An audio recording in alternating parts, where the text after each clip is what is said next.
Hi hello friends எல்லாருக்கும் good afternoon. எல்லோரும் எப்படி இருக்கீங்க? நல்லா இருக்கீங்களா? இந்த வீடியோ வந்து உங்களுக்கு ஒரு யூஸ்ஃபுல்லான வீடியோ தான். உங்களுக்குன்றதை விட நமக்கு எல்லாருக்குமே யூஸ்ஃபுல்லான வீடியோ.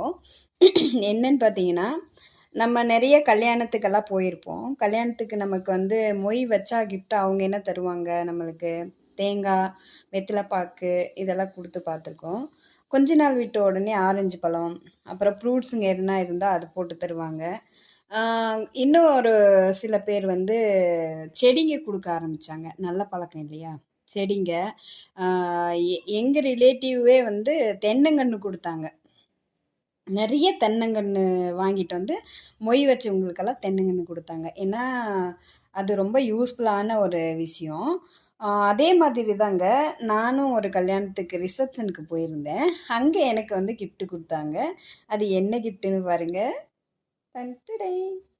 இந்த செடி பேர் சத்தியமா எனக்கு தெரியாது. ஆனா இதோட யூஸ்ஃபுல் என்னன்னு பார்த்தீங்கன்னா, இது வந்து வெயில்ல வைக்க தேவையில்லையாம். இதோட யூஸ் என்னன்னு பார்த்தீங்கன்னா, நம்ம வீட்ல ஏதாவது அ ஏர் பொல்யூட் அதாவது கெட்ட ஸ்மெல்லு, இந்த கெட்ட காத்து அந்த மாதிரி இருந்துச்சுன்னா, அது எல்லாம் அப்சர்வ் பண்ணிக்கும் அப்படின்னு சொன்னாங்க. நல்ல காத்த குடுக்கும் அப்படின்னு சொன்னாங்க. இது உண்மையோ பொய்யோ எனக்கு தெரியாது. இதோட நேம் தெரிஞ்சுச்சுன்னா எனக்கு கமெண்ட் பண்ணுங்க. இந்த மாதிரி யூஸ்ஃபுல்லா நம்ம இன்னொருத்தருக்கு அதாவது காஸ்ட்லியா கிஃப்ட்ஸ் குடுக்கணும்னு அவசியமே கிடையாது.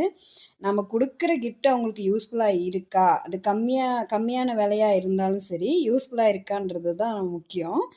ஸோ இந்த வீடியோ உங்களுக்கு பிடிச்சிருந்தா லைக் பண்ணுங்க, ஷேர் பண்ணுங்க, கமெண்ட் பண்ணுங்க.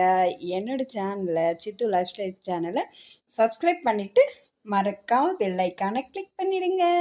Okay bye.